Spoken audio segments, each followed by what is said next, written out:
di batch 2 yang bergerak di bidang fashion. Alhamdulillah kita telah berjumpa kembali hari ini untuk sesi lanjutan, yaitu sesi konsultasi dan pendampingan masih terkait seputar legalitas dan perizinan usaha. Untuk sesi kali ini kita khusus untuk konsultasi untuk membahas pertanyaan-pertanyaan yang telah masuk ke kami. Semua pertanyaan-pertanyaan sudah kami teruskan kepada Pak Afif dan Bu Nurul. Nanti insya Allah beliau-beliau akan bantu melakukan pendampingan dengan membahas satu persatu pertanyaan yang telah masuk.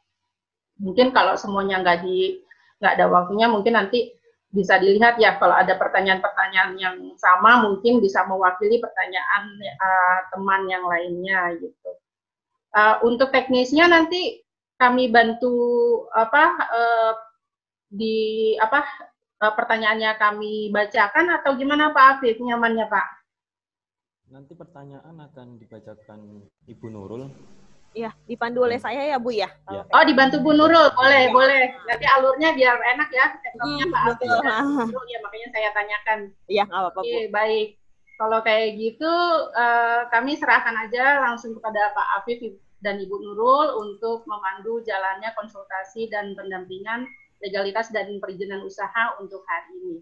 Kepada Pak Afif dan Ibu Nurul kami persilahkan. Ya, terima kasih Ibu. Untuk pertanyaannya semuanya dari Bapak Ibu alhamdulillah sudah masuk. Kami sudah terima kurang lebih 20. Maaf Bu Nurul, suaranya bisa lebih keras mungkin? Oh, kurang jelas ya Bu ya? Sudah ya, jelas? Jelas tapi kurang keras. Oh, oke, baik kalau kayak gitu. Sejauh ini sudah jelas, Bu? Ya, alhamdulillah. Oke, baik. Terima kasih sebelumnya untuk Bapak Ibu untuk waktunya. Kebetulan kami sudah terima beberapa pertanyaan dari Bapak Ibu sekalian. Kurang lebih ada 20 pertanyaan yang kami terima.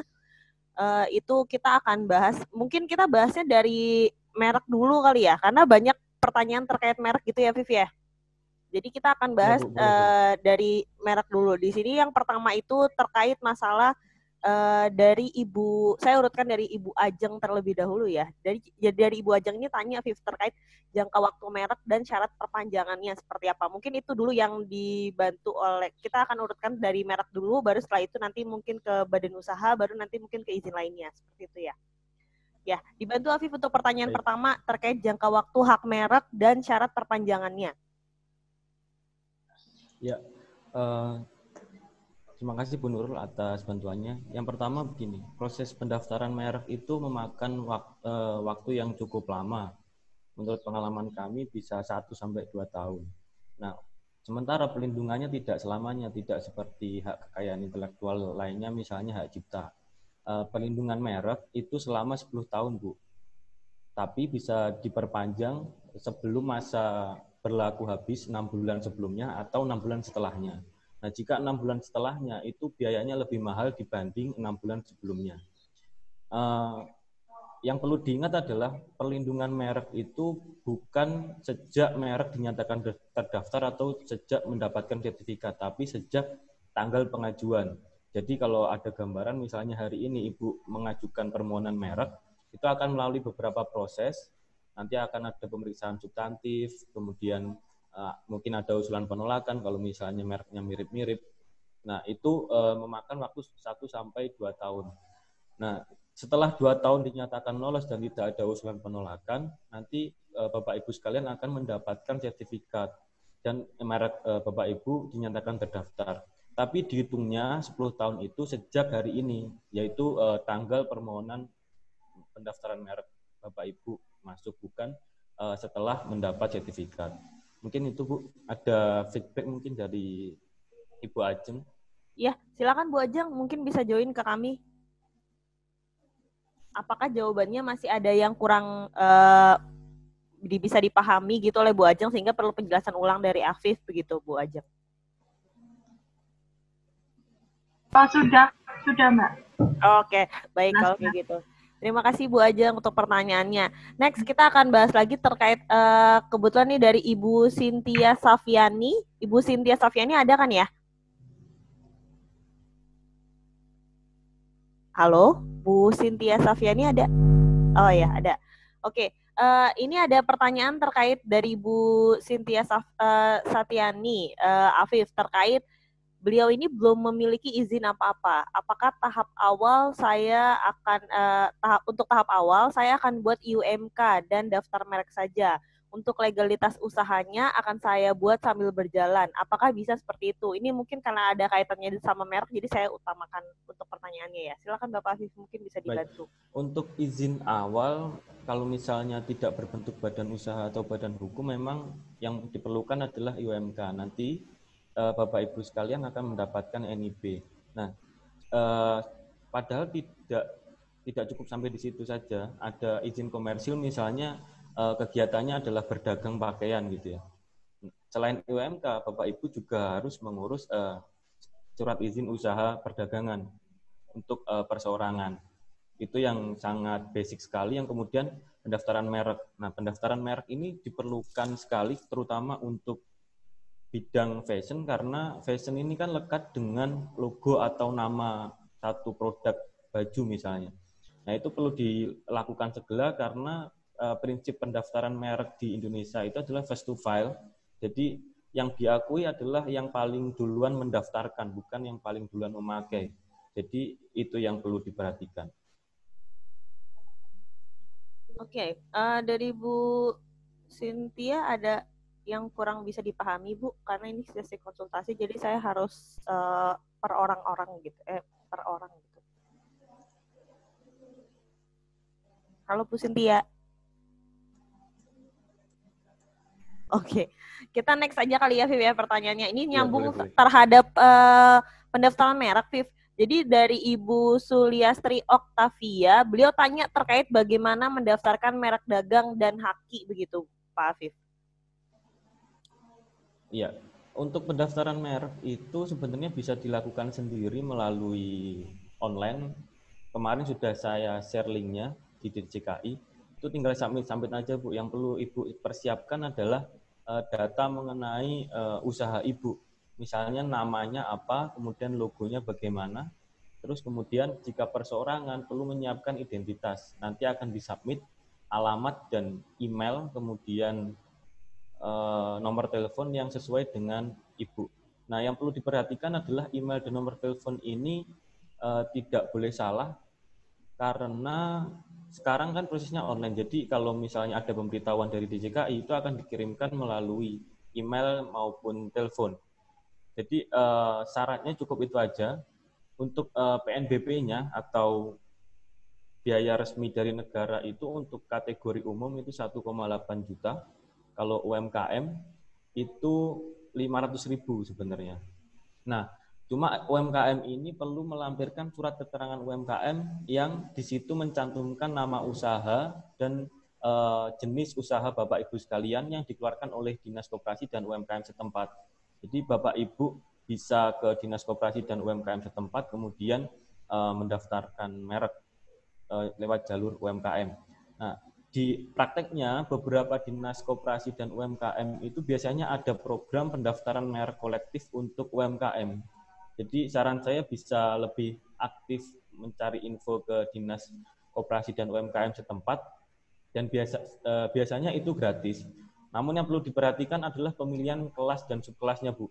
Jangan sampai meskipun gratis itu biasanya tidak terlalu aware gitu ya tentang detail kelas dan subkelas Bapak Ibu sekalian. Oke, iya mungkin bisa didetail tuh Viv. Subkelas tuh apa sih sama kelas tuh kayak gimana gitu kan? Karena ini mungkin bagi mereka agak awam gitu, Viv. Iya, baik. Kalau jadi di merek itu untuk pendaftaran kelas dan untuk pendaftaran merek mengenal istilah kelas dan subkelas. Kelas itu untuk kategori barang atau jasa secara umum, kemudian subkelas itu lebih detail. Misalnya jika Bapak Ibu jualan baju, itu perlu dilihat yang dipakai mereknya itu dipakai di bajunya atau di tokonya, baik di toko online maupun toko fisik. Nah, jika dipakai di bajunya, logo atau namanya, itu di kelas 25. Untuk pakaian, alas kaki, dan tutup kepala itu kelas 25. Sementara untuk tas itu beda kelas, itu kelas 18 misalnya. Kemudian jika dipakai juga di toko, itu ada tambahan kelas lagi, yaitu kelas 35. Nah, saran saya untuk pemilihan nanti masing-masing kelas itu ada rincian subkelasnya. Misalnya di kelas 25 untuk pakaian tadi, untuk alas kaki, tutup kepala dan pakaian, itu ada subkelas misalnya kerudung, kemudian ada kaos, ada baju. Nah, saran saya di awal tidak harus sama persis dengan apa yang kita jual belikan atau produksi sekarang, tapi juga ditambahkan dengan rencana produk yang akan kita produksi atau jual, agar tidak perlu mendaftarkan kembali ketika kita punya produk baru di kemudian hari. Begitu. Selain itu mungkin ada tambahan lagi terkait pelindungan merek itu sesuai dengan kelas dan kelas barang dan atau jasa ya. Prakteknya itu sesuai dengan kelas yang didaftarkan Bapak Ibu sekalian. Misalnya Bapak Ibu mendaftarkan untuk pakaian di kelas 25. Merek A misalnya didaftarkan di kelas 25 untuk pakaian. Sementara tidak didaftarkan di kelas tas, misalnya kelas 18. Untuk tas secara umum kelas 18. Nah, jika Bapak Ibu hanya mendaftarkan di kelas 25, ada orang lain mendaftarkan di kelas 18, prakteknya itu tidak akan ditolak dan tetap diterima. Padahal untuk tas dan pakaian ini kalau secara umum kita melihat itu jadi satu bagian bisnis yang mirip-mirip ya. Jadi kalau merek fashion itu biasanya jualan tas, jualan baju juga. Nah, jika mendaftarkan hanya satu kelas, orang lain bisa mendaftarkan di kelas yang lain. Itu yang menjadi catatan yang perlu diperhatikan di awal sehingga tidak ada sengketa merek atau penjiplakan merek nantinya untuk menghindari itu. Mungkin ada feedback dari Ibu siapa tadi? Ibu Cynthia atau Ibu Devi? Bukan, Ibu Suliastri. Ya. Oke, Bu Suliastri gimana Bu untuk tanggapan dari kami Bu? Ada yang kurang dipahami?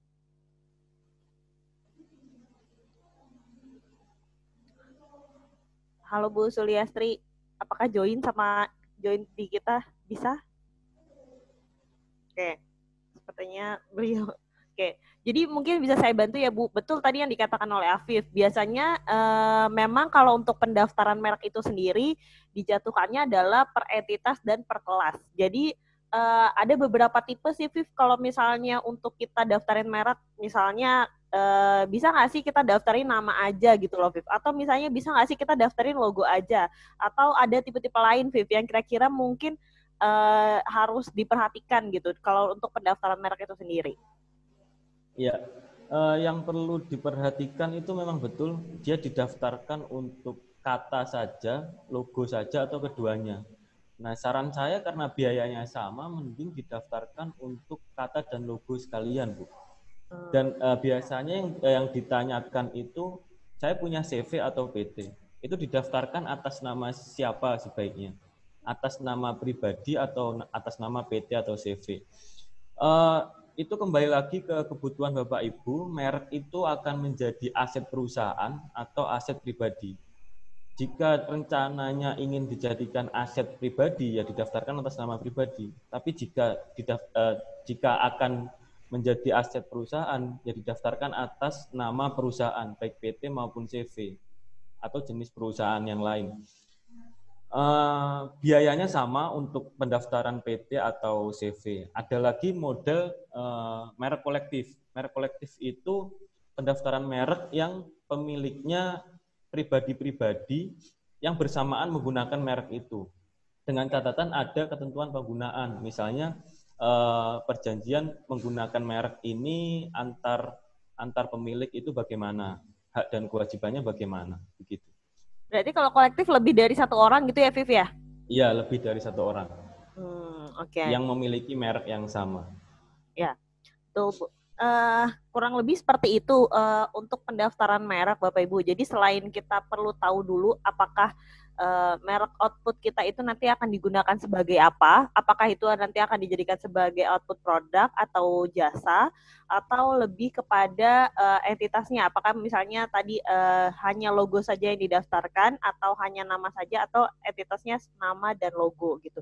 Itu juga perlu dipertimbangkan. Jika jangka waktu, karena ini jangka waktunya sangat lama ya Bu, Bapak Ibu ya, yaitu 10 tahun. Jadi memang kalau misalnya ternyata ada perubahan logo, misalnya ada perubahan nama, ini kan akan sayang sekali ya jika ternyata daftar mereknya sudah dilakukan, tapi nanti ke depannya kita akan ada perubahan nama atau logo seperti itu. Jadi itu yang perlu diperhatikan Bapak Ibu. Oke, ini ada pertanyaan juga lanjutan dari ini terkait merek juga, Viv. Iya. Sebentar, saya cek lagi. Ini lebih kepada, kemarin saya memberikan link terkait ini, Viv, sertifikat merek ya, pencetakan. Namun ternyata itu belum bisa diakses. Nah, dari Pak Yana mau tanya nih, kira-kira ada nggak cara lain untuk bisa mendapatkan atau menghubunginya kemana supaya nanti sertifikatnya itu bisa diproses begitu? Sebaiknya menghubungi DJKI langsung melalui live chat atau email di halo@djki.id. Nanti bisa dicoba melalui live chat dulu, bisa membuka website DJKI, nanti di pojok kanan bawah ada gambar chat, nanti bisa Bapak Ibu tanyakan di situ. Memang untuk beberapa hari ini link sertifikat itu mengalami masalah dan sedang dalam perbaikan. Cara yang lebih ribet itu ya bisa mendatangi loket langsung di DJKI untuk meminta. Itu biasanya ada biayanya. Kalau urgent banget ya, itu bisa. Tapi untuk link itu memang masih bermasalah. Oke. Iya, betul. Jadi Bapak Ibu, jadi solusi yang bisa, kami tidak bisa memberikan solusi yang pasti memang untuk yang pendaftaran untuk sertifikat merek ini ya. Karena kan sekarang juga lagi pandemi juga. Jadi dari mereka mungkin ada beberapa yang mereka juga WFA juga sebagian, sehingga mungkin bisa dilakukan terlebih dahulu untuk live chat saja. Kalau misalnya tidak bisa di live chat, mungkin bisa by email, untuk selanjutnya bisa ditanyakan kepada mereka.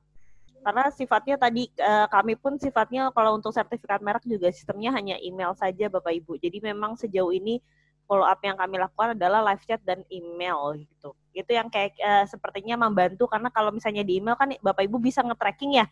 Kira-kira kita udah email berapa kali, follow up berapa kali, sehingga saat nanti kita mungkin ke loket untuk yang sifatnya tadi kita datang aja deh nih karena nggak direspon-respon. Nah itu history emailnya bisa kita cetak dan kita berikan kepada mereka bahwa itu bukti bahwa kita selalu memfollow up, namun dari pihak mereka tidak ada, sehingga itu dasar buat kita nanti bisa dipercepat untuk mendapatkan sertifikat merek tersebut. Kurang lebih seperti itu ya Bapak Ibu. Oke, next ini ada lagi Pak Yana, kalau misalnya mungkin dari Bapak Ibu ada yang kurang jelas, mungkin bisa ditanya di komen saja terlebih dahulu kali ya. Sambil saya untuk pertanyaan yang lain, Viv, ini terkait merek juga. Dari Ibu Fitriah Ningsi. Bagaimana dan di mana kita bisa mendaftarkan atau mempraktekkan merek produk usaha? Pendaftaran merek untuk para UMKM dihususkan atau sama saja dengan perusahaan ternama dalam pembiayaannya? Dokumen apa saja yang harus dimiliki seorang pengusaha utama UMKM agar usahanya bisa terbilang legal? Ini sebenarnya tadi udah dijelasin sama Afif, mungkin bisa diresum sedikit, Viv. Ya, tadi sudah saya jelaskan juga ya, bisa daftar di DJKI. Mungkin habis ini saya kasih linknya untuk e-filing sendiri. Nah, untuk UMKM itu punya kelebihan, dia biayanya lebih murah untuk PNBP-nya. Itu hanya 500.000 jika melakukan pendaftaran secara mandiri. Dan syaratnya ada tambahan surat keterangan UMKM yang dikeluarkan dari Dinas Koperasi dan UMKM setempat. Nah, masalahnya untuk masing-masing Dinas Koperasi dan UMKM setempat itu tidak semua daerah memahami hal ini. Jadi biasanya mereka ada yang bingung gitu. Ini surat keterangan apa? Nanti kadang diarahkan ke IUMK bahkan untuk di beberapa daerah.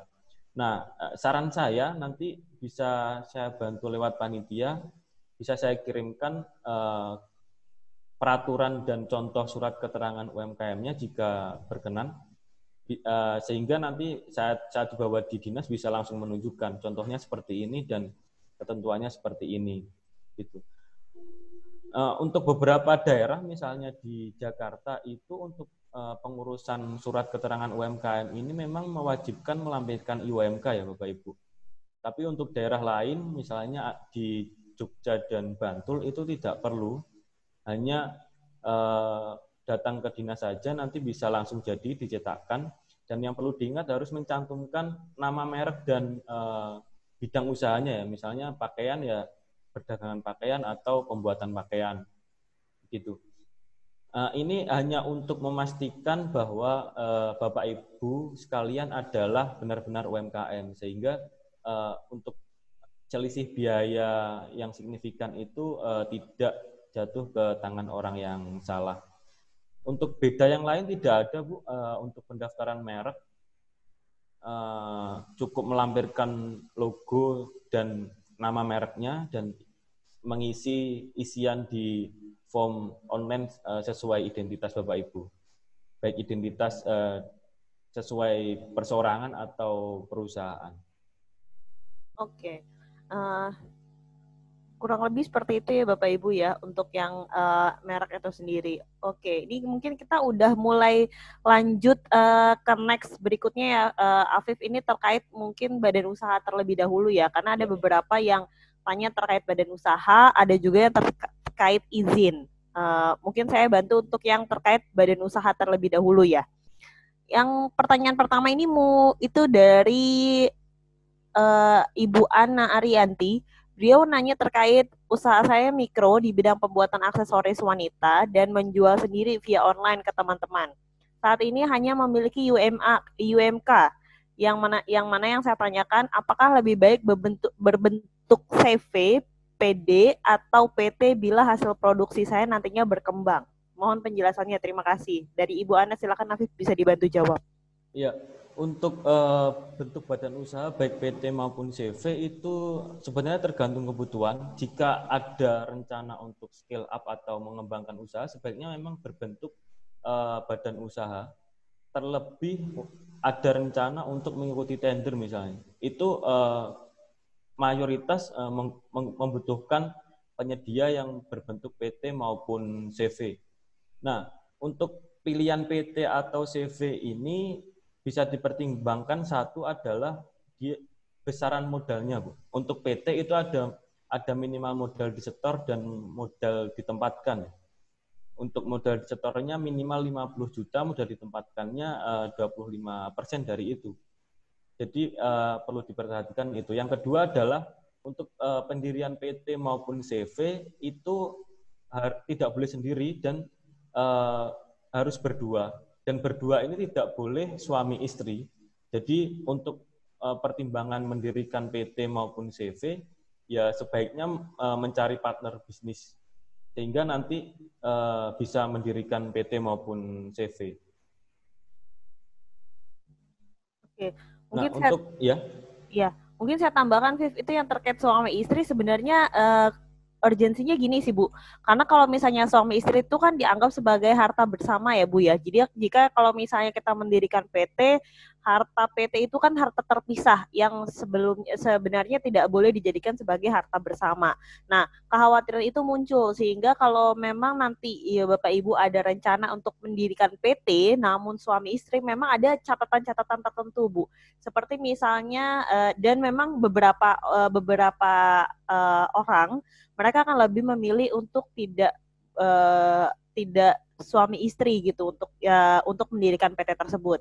Karena kalau misalnya suami istri itu ketentuannya yaitu ada perjanjian pisah harta Bu. Jadi kalau misalnya perjanjian pisah harta yang didaftarkan di pengadilan, sehingga kita tahu nih mana yang kira-kira itu jadi aset bersama dan mana yang kira-kira menjadi aset dari suami atau istri sendiri gitu.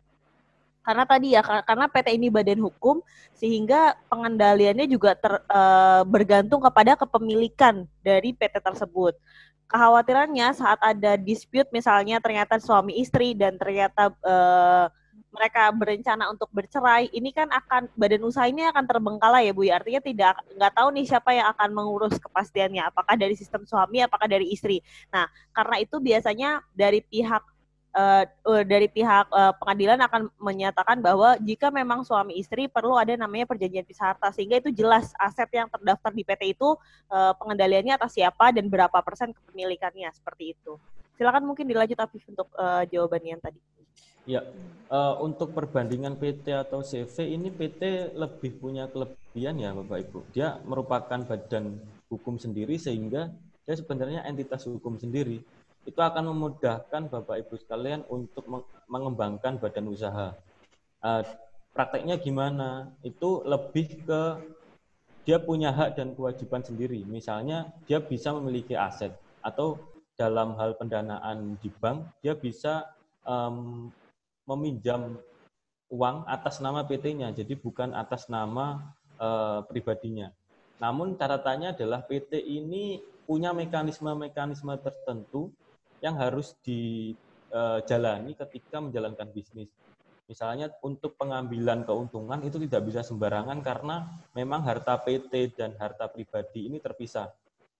Pengambilan keuntungan harus melalui mekanisme dividen dan untuk pengambilan keputusan-keputusan itu harus melalui rapat umum pemegang saham. Misalnya untuk penambahan modal atau penambahan kegiatan usaha, untuk perubahan arah bisnis dan lain-lain, untuk pergantian kepengurusan juga. Nah, di PT ini kepengurusannya cukup jelas, jadi siapa yang punya kewajiban untuk mewakili PT di luar persidangan atau dalam persidangan, atau siapa yang punya kewajiban untuk mengawasi, itu cukup jelas. Untuk kelebihan PT demikian ya. Mungkin ada tambahan lagi dari Bu Nur.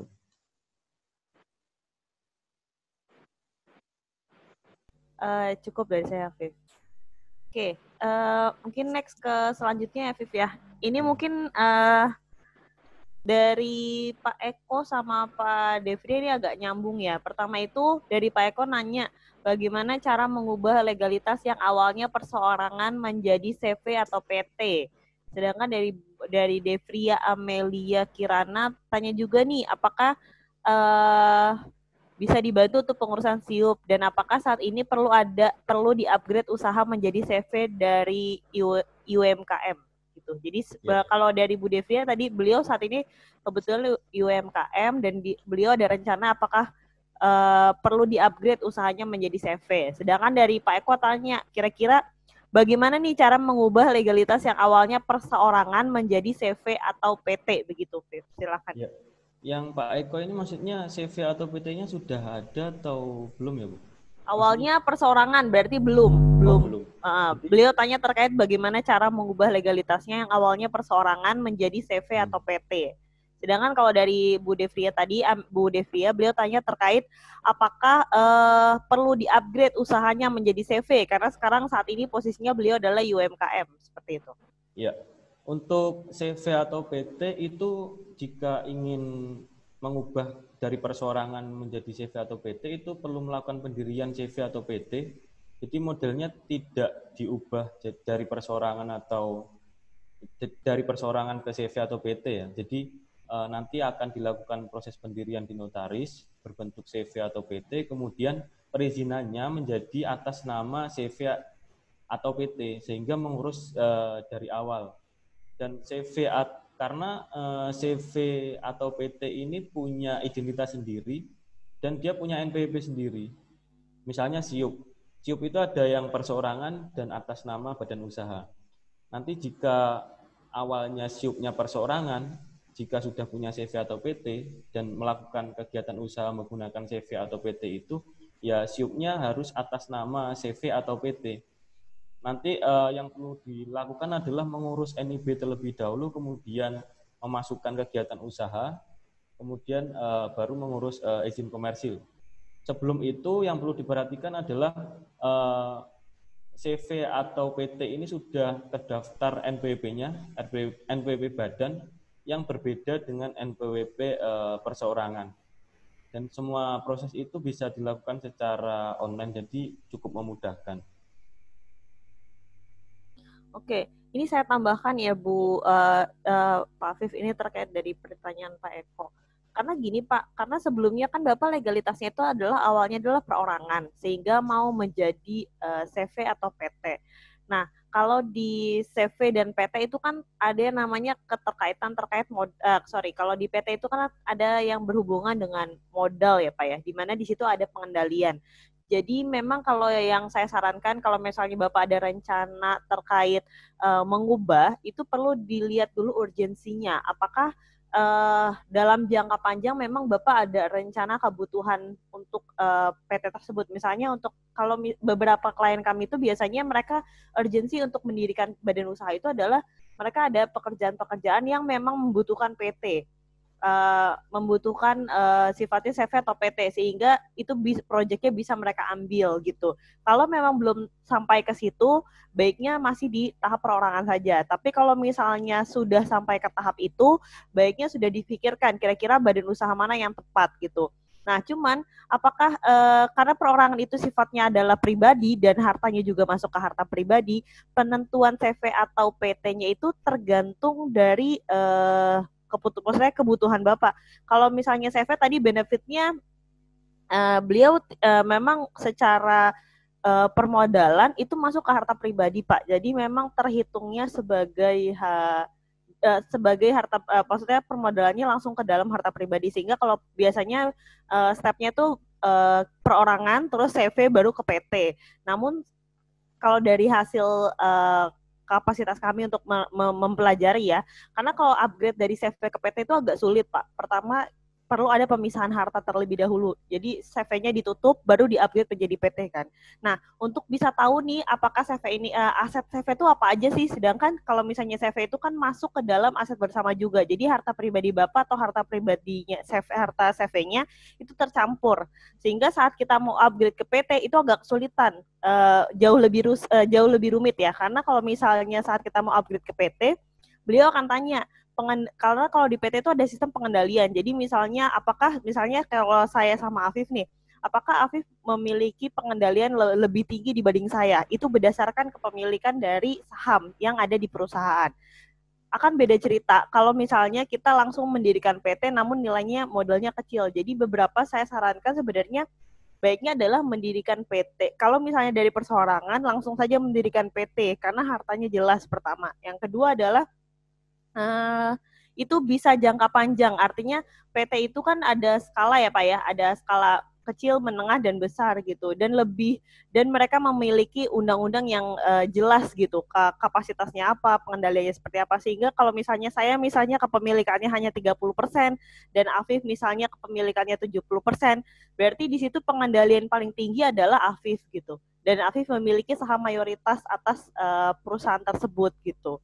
Jadi mungkin lebih dilihat urgensinya seperti apa Pak untuk ke depannya. Cuman kalau saya lebih prefer untuk mendirikan PT dibandingkan CV karena untuk upgrade dari CV ke PT itu akan lebih sulit. Pertama tadi ya harus ada audit terlebih dahulu saat CV itu mau jadi PT. Mana yang aset CV, mana yang aset pribadi. Selanjutnya nanti kita akan maju ke pengadilan untuk pengecekan apakah itu hartanya sudah terpisah secara jelas sehingga itu nanti akan dialokasikan sebagai aset PT seperti itu. Oke, next kita akan bahas lagi. Ini kebetulan ada pertanyaan di chat Viv. Ini terkait mungkin kapan sih sebaiknya melakukan proses legalitas tersebut? Apakah omset masih sedikit sudah harus melakukan legalitas tersebut? Iya. Waktu yang paling baik itu sebenarnya bahkan sebelum memulai bisnis ya, sehingga saat memulai bisnis semuanya landasan legalitasnya sudah kuat semua. Misalnya untuk izin itu kalau misalnya ada kompetitor yang tidak suka dengan kita dan mengadukan proses produksi kita, misalnya kalau untuk maklon kan tidak perlu IUI ya, jadi untuk surat izin usaha perdagangan. Nah itu beresiko jika tidak punya SIUP. Karena efek dari tidak punya izin itu pemberhentian kegiatan usaha. Memang pemerintah tidak secara proaktif ngecek satu-satu gitu, enggak. Berdasarkan aduan yang lebih sering. Dan itu aduan itu bisa dari tetangga atau dari kompetitor. Nah, jika tidak punya legalitas ya resikonya diberhentikan kegiatannya. Dan untuk maklon itu yang lebih urgent lagi adalah mengenai perjanjian dan merek ya. Karena maklon ini kan dia punya kerjasama dengan yang memproduksi barang. Dia harus jelas penggunaan merek atas barang ini bagaimana.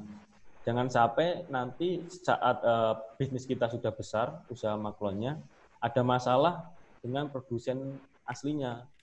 Kita dituduh menjiplak mereknya, menjual mereknya tanpa izin. Itu yang perlu diperhatikan.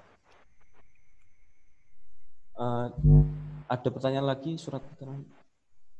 Oke, ini saya bantu lagi ya, Viv ya. Iya. Oke, ini masih dalam proses pendirian mungkin ya. Karena kalau tadi pertanyaan Bu ini kan lebih kepada persiapan nih, kira-kira kapan sih kita harus mendirikan badan usaha. Mungkin ini ada perlu yang dijawab sedikit Bu tentang surat keterangan UMKM di. Oh iya, boleh.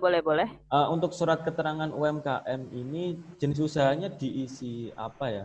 Jenis usahanya diisi sesuai dengan usaha ibu, misalnya jualan pakaian, itu ya perdagangan pakaian. Kalau misalnya membuat, itu ya produksi pakaian. Nah, itu sebenarnya untuk menentukan kelas dan subkelas tadi. Karena satu surat keterangan UMKM ini hanya berlaku untuk setiap pendaftaran merek di setiap kelas, Bu. Itu yang perlu diperhatikan. Nanti jika ingin mendaftarkan di kelas lain, maka Ibu harus meminta surat keterangan UMKM lagi untuk jenis kegiatan usaha yang berbeda. Pak mau nanya, maaf menyela. Kalau ya, kalau saya kan maklon ya, itu tetap jenis usahanya perdagangan pakaian ya, Pak? Iya, perdagangan, Bu. Ini maksudnya untuk pendaftaran merek atau yang surat keterangan UMKM, Pak? Ya, perdagangan, Bu, karena Ibu tidak memproduksi sendiri. Oke, terima kasih, Pak. Ya. Oke. Saya juga mau tanya. Ya, dari mana Bapak? Silakan Pak disebutkan namanya. Ahmad Akbar. Jadi gini, jadi saya ini, saya ceritain dulu ya usahanya. Usahanya itu Mbak Nurul, saya itu produksi baju. Kemudian, produksi bajunya tuh di Bandung. Kemudian jualnya di Sulawesi, Kota Kendari. Jadi baiknya apa dulu saya ini? Maksudnya buat apa dulu? Izin usaha untuk toko atau mematenkan brand gitu. Saya bingungnya itu. Baik. Ini maksudnya lebih ke pendaftaran mereknya ya, Pak? Sama ininya juga. Apa namanya? Kan punya toko offline juga. Jadi toko offline-nya tuh nama brand ini, brand sendiri juga namanya gitu. Ya. Jadi mau nanya baiknya apa? Daftarin brandnya dulu atau buat izin usahanya dulu? Maksudnya tokonya tuh. Ya. Untuk kasus Bapak seperti ini sebaiknya didaftarkan untuk produknya dulu, Pak, karena itu yang paling urgent. Gambarannya begini, jika ada dua hal, misalnya produk dengan jasa, dalam kasus Bapak kan antara di produknya atau di tokonya, jika tidak bisa daftar dua-duanya langsung, ini yang paling tidak urgent untuk dilindungi itu yang mana? Ya, jika kelas toko itu didaftarkan terlebih dahulu, nanti kelas produknya didaftarkan orang lain, itu kan akan sangat mengganggu proses bisnis Bapak. Jadi sebaiknya didaftarkan atas nama produk dulu, di jenis barang produk berupa pakaian, itu bisa, Pak. Untuk legalitasnya bisa sambil jalan, karena merek ini sangat urgent. Ketika produk kita sudah beredar di pasaran, itu mungkin sekali untuk dijiplak, Pak, atau didaftarkan terlebih dahulu. Itu terjadi di beberapa merek khususnya untuk UMKM. Oh iya, jadi mereknya dulu ya Pak ya? Ya, sebaiknya didaftarkan untuk kelas produk dulu. Oh iya, siap. Iya, begitu Pak Ahmad Akbar. Jadi memang concernnya adalah tadi kan merek itu kan first to file ya Pak ya. Jadi kalau misalnya Bapak brandnya sudah besar, misalnya di Sulawesi sudah banyak, sudah terkenal gitu ya Pak ya di Kendari, tapi begitu yang nama brand Bapak sudah terdaftar atas nama lain, nah itu kan jadi resiko ya Pak ya. Jadi bisnisnya jadi ada agak bingung. Nah itu yang biasanya beberapa tuh karena gini sih Pak, ya sistemnya kalau kayak Bapak tahu kayak yang di banyak banget berita terkait IKEA ya Pak ya. Jadi kalau misalnya di Indonesia itu udah didaftarkan dulu nih nama IKEA-nya, tiba-tiba dari pihak asing datang ke Indonesia terus punya brand atas nama IKEA juga. Nah, yang lebih dulu walaupun itu adalah merek luar negeri, yang terdaftar lebih dulu kan adalah dari Indonesianya ya. Karena kalau di pendaftaran merek itu per negara Pak. Jadi kalau misalnya nanti ternyata dia brand asing, walaupun dia brand asing, tapi dia nggak ada pendaftarannya di Indonesia, sehingga yang terdaftar itu adalah yang dimiliki adalah yang Indonesia duluan gitu. Dan itu orang Surabaya kan waktu itu kan ya. Dan itu jadi akhirnya mereka bayar royalti atas hak merek itu gitu ke pihak orang Surabaya dari IKEA-nya sampai dapat penanganannya tuh baiknya bagaimana, apakah dijual mereknya ke mereka atau seperti apa, seperti itu Pak. Jadi itu juga jadi kekhawatiran ya saat kita ternyata mikirnya adalah oh yaudah karena kita brandnya belum besar ya udah nanti aja deh daftar mereknya gitu. Tapi ternyata ada beberapa orang yang oh ini nama mereknya bagus juga ya, pas dicek ternyata iseng nih Pak, di daftar mereknya belum ada yang daftar, ya sudahlah saya daftarin atas nama saya misalnya. Nah, begitu Bapak daftarkan sudah ada yang mendaftarkan dulu. Nah, ini kan resiko ya Pak ya atas bisnis Bapak ke depannya. Seperti itu. Oh iya. Oke. Jadi kan saya ini stay-nya di Bandung, Mbak. Jadi ngurusnya di Bandung ya? Kalau misalnya merek itu kan wilayah Pak, jadi se-Indonesia ya Pak ya. Jadi Bapak mau daftar gitu dimanapun itu tidak masalah Pak. Karena berhubung KTP-nya masih KTP Sulawesi, kirain harus pulang ke Sulawesi ngurusnya. Oh, enggak gitu Pak. Enggak. Jadi kalau pendaftaran merek itu bisa di lokasi Bapak, maksudnya dimanapun Bapak berada, dan itu daftarkannya hanya dengan tadi Pak, kita sistemnya sudah online. Jadi Bapak pun bisa daftar sendiri seperti itu. Sehingga nanti kalau misalnya sudah masuk ke dalam sistem mereknya, itu sudah bisa digunakan nama mereknya seperti itu Pak. Saat sudah dalam pendaftaran. Oke, makasih. Syukron, jazakallahu khairan. Ya, oke. Oke, ini terkait merek sudah ya, Viv ya. Mungkin langsung lanjut lagi ya untuk yang badan usaha ya, Viv ya. Iya.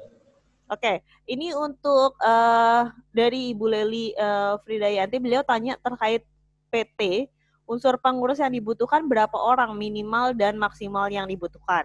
Salah satu syarat modal yang disetor adalah 25% ke rekening perseroan. Berapa lama modal yang disetor tersebut dapat ditarik atau digunakan kembali untuk modal kerja, dan siapa sajakah yang berhak menerima dividen. Omset UMKM sampai dengan 4,5 M per tahun tidak kena pajak. Seandainya saya ada menerima beberapa order dari dinas, katakanlah 100 juta, pajak apa saja yang dibebankan kepada saya atau dinas? Mungkin ini lebih kepada, pertanyaannya ada 3 ya, Viv ya. Pertama itu terkait pengurus, dibutuhkan berapa minimal dan adakah ada maksimal yang dibutuhkan. Yang kedua adalah terkait modal di store, yaitu 25% ke rekening perseroan. Apakah itu harus dilakukan secara mungkin lebih penggunaan atas modal tersebut, juga apa modal kerjanya, apakah bisa langsung diterima dan lain sebagainya, dan dividennya seperti apa. Nah, selanjutnya yang ketiga ini lebih kepada pajak ya, Viv, terkait kalau misalnya dia ada proyek terkait 100 juta ke dinas, apa aja nih beban pajak yang dibebankan oleh kepada Ibu Leli selaku pemilik perusahaan. Ya, untuk pendirian PT itu minimal 2 orang Bu, dan itu bukan suami istri ya, seperti yang sudah disampaikan Bu Nurul tadi. Suami istri bisa selama ada perjanjian pisah harta yang disahkan di pengadilan, itu minimal ya Bu. Nah, minimal itu harus ada direksi dan komisaris juga. Nanti prakteknya jadi misalnya minimal 2 orang itu, kemudian 1 jadi direksi, 1 jadi komisaris, sekaligus keduanya menjadi pemegang saham. Nah, 2 orang ini harus mengambil bagian saham. Bisa kalau misalnya yang 1 tidak punya modal, bisa 1% itu tidak masalah. yang penting mengambil bagian dari saham. Memang betul sementara untuk maksimal tidak ada ya Bu. Nah, sementara untuk modal disetor itu memang benar minimal 25% dari modal, ini maksudnya yang 25% ini modal yang ditempatkan ya Bu. Ya. Jadi modal disetor itu minimal 50 juta, kemudian modal yang ditempatkan. Yep. Mohon maaf, untuk modal dasar itu minimal 50 juta, kemudian modal disetor atau ditempatkan itu minimal 25% dari itu.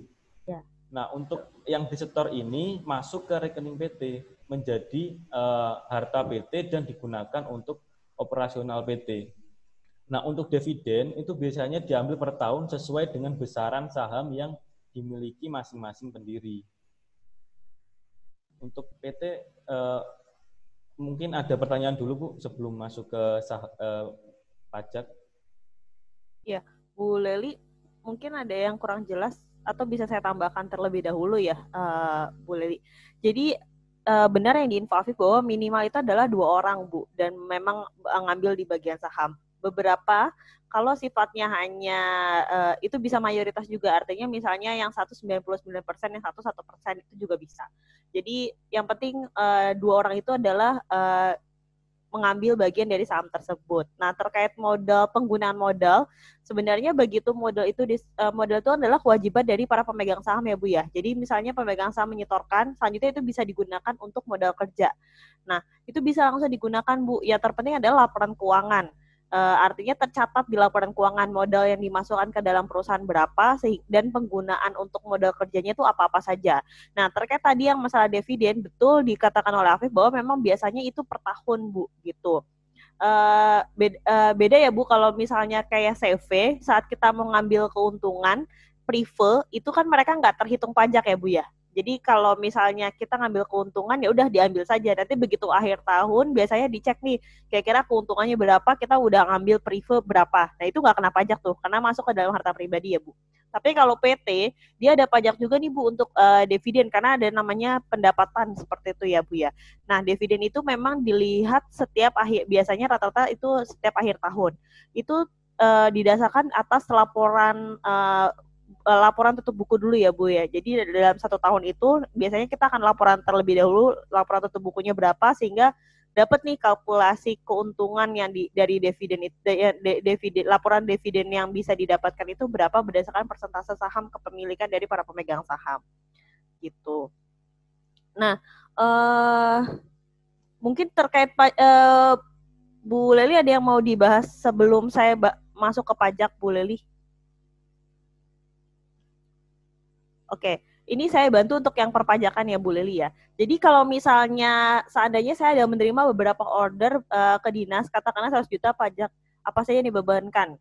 Nah, itu tadi yang kemarin saya bahas ya Bu ya. Kalau nggak salah waktu pas kemarin saya pernah bahas terkait masalah apakah Ibu masuk ke dalam perusahaan PKP atau non PKP begitu Bu. Karena gini, biasanya beberapa untuk dinas pemerintah mereka itu memungut yang namanya faktur pajak sekitar 10% dari nilai Bu. Jadi misalnya kalau 100 juta ya berarti 10%-nya dari 100 juta itu akan ada penambahan di situ. Nah, itu jadi cost sebenarnya Bu. Kalau misalnya Ibu tidak perusahaan yang PKP. Karena kalau misalnya Ibu perusahaannya PKP, itu kan bisa akan mengurangi pajak Ibu nanti di akhir tahun. Artinya ketahuan tuh, oke saya ada transaksi dengan beliau dan ada pemungutan faktur 10% atas transaksi itu. Jadi itu apakah beban pajak itu tergantung atas jenis Ibu sendiri. Maksudnya apakah Ibu nanti perusahaannya masuk ke PKP, pengusaha kena pajak, atau non PKP seperti itu. Yang di bawah omsetnya itu adalah di 4,5 M biasanya. Kurang lebih seperti itu. Bu Lili ada yang mau ditanggapi mungkin atau ada yang kurang jelas untuk agar bisa saya jelaskan kembali?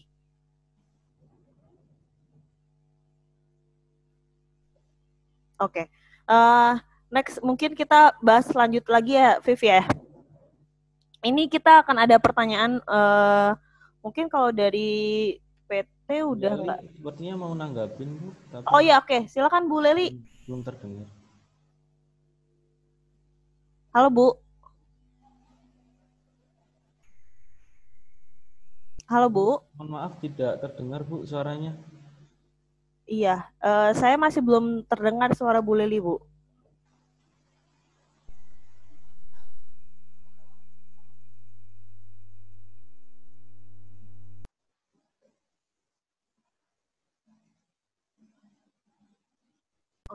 Mungkin sedang bermasalah. Bisa dibantu melalui chat saja Bu Leli? Ya.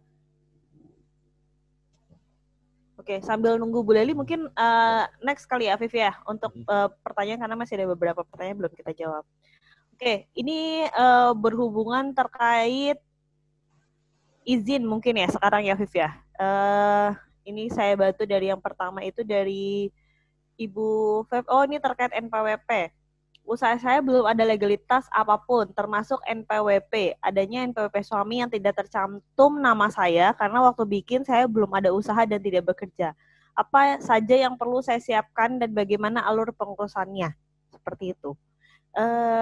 Ini tergantung ya Bu ya. Jadi memang sebenarnya pertimbangan apakah kalau misalnya buat usaha, sebenarnya harusnya Ibu mendaftarkan NPWP. Karena kalau misalnya kita mau buat NPWP, kalau kita mau usaha perorangan yang IUMK itu, beliau butuh yang namanya untuk masukin NPWP. Kalau nanti masukin ke NPWP suami, nanti di laporan pajaknya jadi terkena double aja sih Bu. Jadi maksudnya mungkin disinkronisasi aja. Kalau mau pakai NPWP suami, berarti Ibu perlu namanya pendaftaran terlebih dahulu ke KPP bahwa menyatakan NPWP Ibu dan NPWP suami digabungkan seperti itu. Sehingga nanti pas laporan yang nanti akan laporan itu hanya suami saja Bu untuk laporan tahunannya. Nah, namun begitu nanti SPT dari perusahaan dari si suami itu harus di-compare sama harus digabungkan juga sama transaksi atau pendapatan yang nanti Ibu hasilkan. Kalau memang Ibu mau menggunakan NPWP dari suami Ibu gitu.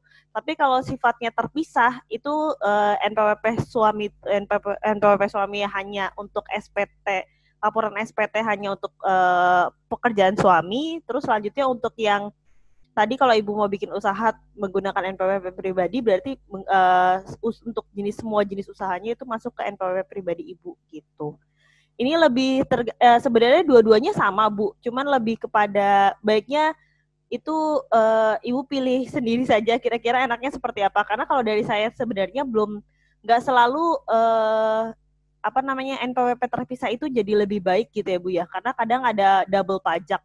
Jadi baiknya memang kalau udah suami istri digabungkan saja Bu NPWP-nya seperti itu. Tapi memang perlu ada register ke dalam KPP ya yang menyatakan bahwa Bapak Ibu itu menjadi NPWP-nya menjadi satu suami istri. Karena kalau NPWP suami istri itu bentuknya nggak berbeda ya Bu ya. Sebenarnya sama, cuman nanti dia mempunyai kode unik yang berbeda. Kalau misalnya, jadi nomor NPWP-nya di belakang itu ada kode unik sendiri yang menyatakan bahwa ada penggabungan NPWP antara suami dan istri seperti itu. Bu, boleh nanya nggak Bu? Boleh, silakan. Kan kalau misal digabung, nantinya itu berpengaruh ke besaran pajak nggak Bu? Kan misal nih, usaha saya belum mencapai pengusaha kena pajak misal, tapi karena digabung terus kemudian jadi besar gitu. Nanti bisa dipilah nggak bahwa sebenarnya yang sekian ini dari usaha saya, yang sekian itu gimana Bu? Oh iya, itu bisa kelihatan Bu, kan nanti pas laporan pajak SPT-nya itu kan akan ketahuan ya Bu ya. Misalnya dari perusahaannya suami itu besaran pajaknya berapa. Nah, nanti dari usaha Ibu besarannya berapa seperti itu. Oh, cuma jadi nanti tergabung aja laporannya di dalam satu NPWP seperti itu gitu. Jadi nanti di laporannya tetap masing-masing gitu. Satu Bu, tetap jadi satu. Jadi pendapatannya jadi satu sih gitu. Pajak penghasilannya jadi satu Bu, jadi tidak beda. Namun kelihatan Bu mana yang kira-kira itu berdasarkan dari misalnya dari pendapatan yang dihasilkan suami dari bekerja sama pendapatan yang dihasilkan dari usaha seperti itu ya Bu ya. Nah, maksudnya di dalamnya tuh nanti ada perincian yang berbeda gitu ya? Iya, betul. Karena kan gini, Bu, pajak perorangan atas pendapatan penghasilan itu kan beda-beda ya, Bu ya. Misalnya tadi kalau misalnya Ibu jualan itu biasanya ada di kalau nggak salah tuh PPh nomor 24, setahu saya lupa juga, Bu. Tapi kalau misalnya saya sebagai pekerja itu biasanya di 21 seperti itu, Bu. Jadi nanti akan ada di listing waktu pas kita nanti laporan itu berapa apa aja saat laporan itu apa aja poin-poin yang nanti dibahas di situ gitu.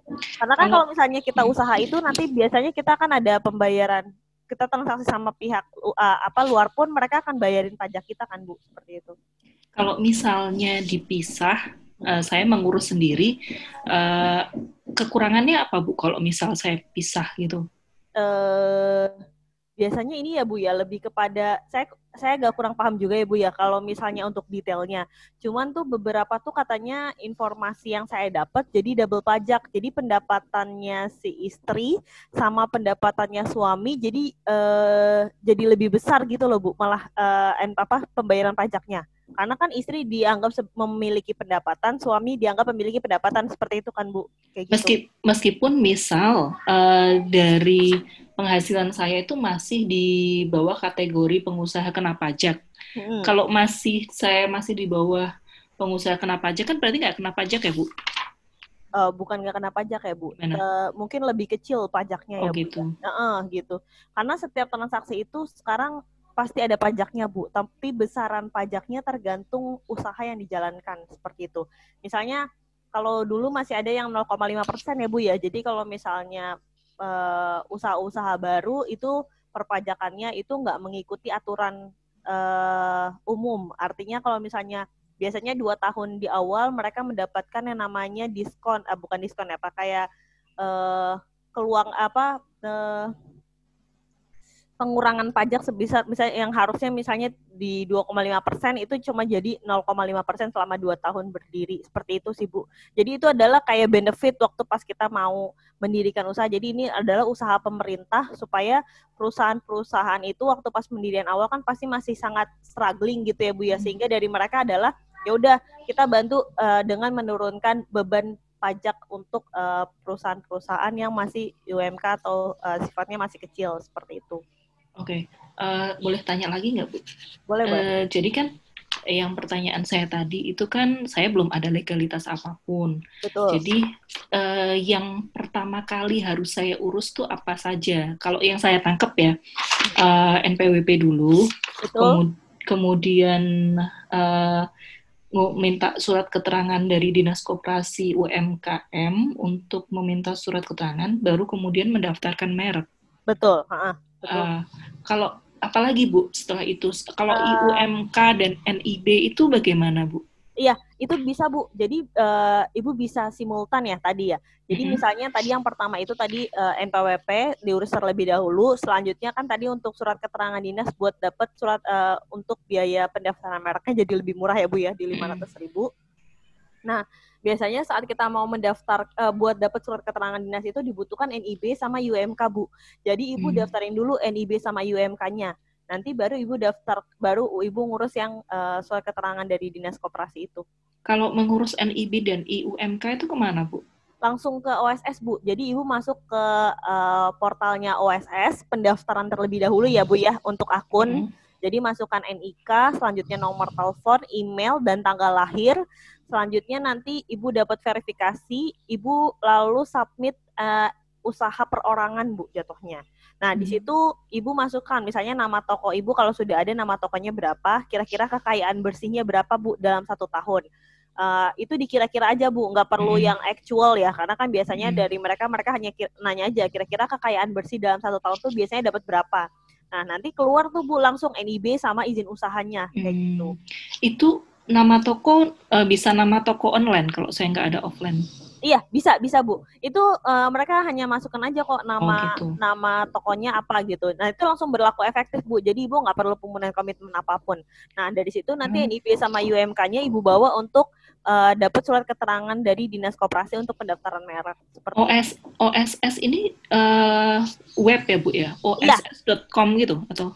OSS mungkin nanti saya bantu ya. Afif tolong dibantu untuk link OSS ya, Afif ya. Oke. Oh ya, satu lagi. Kalau misalnya saya mau mengurus merek ini tanpa minta surat keterangan dari Dinas UMKM, itu bisa kan ya berarti? Bisa Bu, tapi masuknya tadi ya Bu ya, kategorinya umum.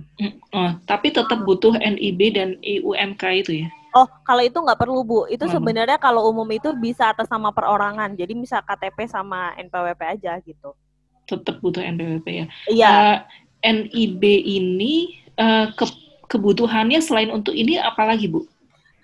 Saya kurang tahu ya Bu, kalau saya kurang tahu jelasnya, cuman beberapa tuh ada beberapa kalau online shop, kalau misalnya Ibu ke Tokopedia, Ibu suka ada yang namanya official store nggak Bu? Oke, jadi, iya. Nah, biasanya untuk jadi official store, mereka butuh legalitas dari si perorangan tersebut. Nah, biasanya mereka akan minta tuh Bu, upload NIB sama UMK. Itu sih yang saya tahu ya Bu ya, karena beberapa teman saya juga punya shop dan mereka butuh NIB sama UMK itu untuk bisa dapat sertifikat official store gitu Bu dari Tokopedia dan lain sebagainya seperti itu.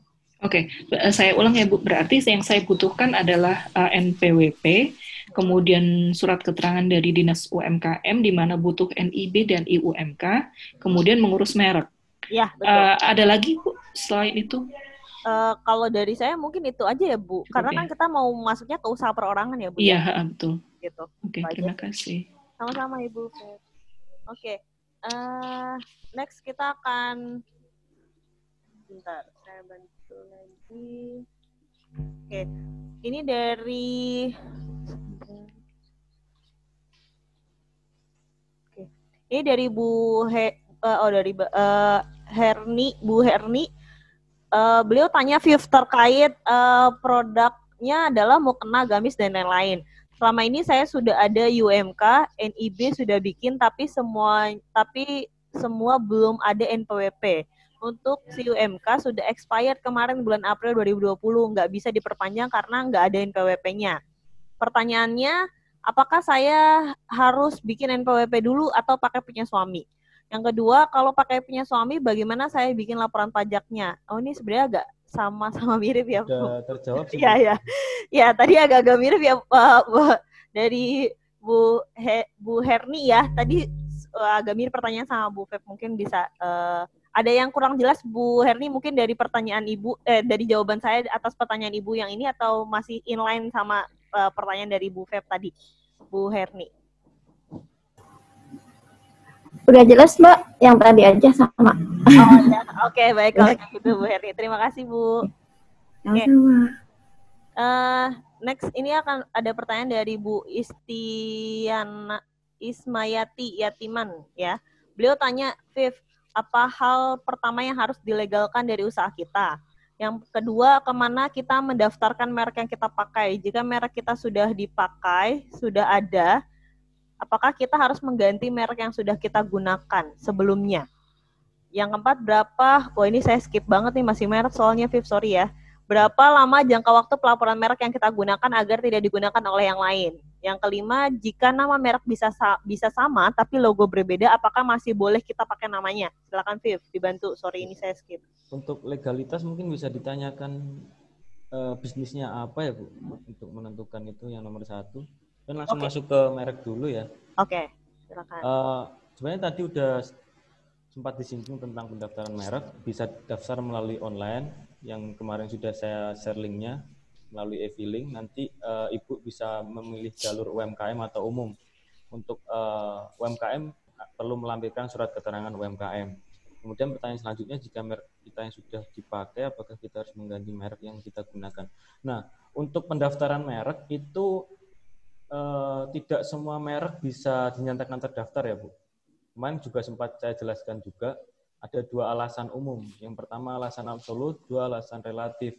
Nah, alasan absolut ini yang tidak tergantung dengan merek lain. Misalnya dia menggunakan kata-kata kotor yang mengganggu moralitas, melanggar moral-moral agama, Pancasila, dan lain-lain, atau yang tidak punya pembeda sama sekali. Misalnya merek baju, produknya baju, mereknya baju, itu tidak mungkin bisa terdaftar.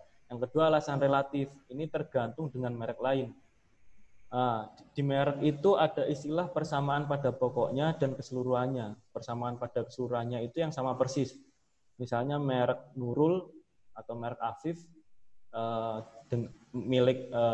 merek Afif milik Afif, kemudian mereknya Bu Nurul mau mendaftarkan merek Afif juga. Nah, itu persamaan pada keseluruhannya. Nah, persamaan pada pokoknya itu persamaan yang cenderung ke kemiripan, tapi seolah-olah itu sama. Misalnya ada merek terkenal Nike dengan tulisan NIKE. Kemudian Bapak Ibu ingin mendaftarkan sepatu juga dengan merek Nike dengan huruf NAIKE gitu ya. Nah, itu persamaan pada pokoknya karena punya kemiripan atau kesamaan pengucapan.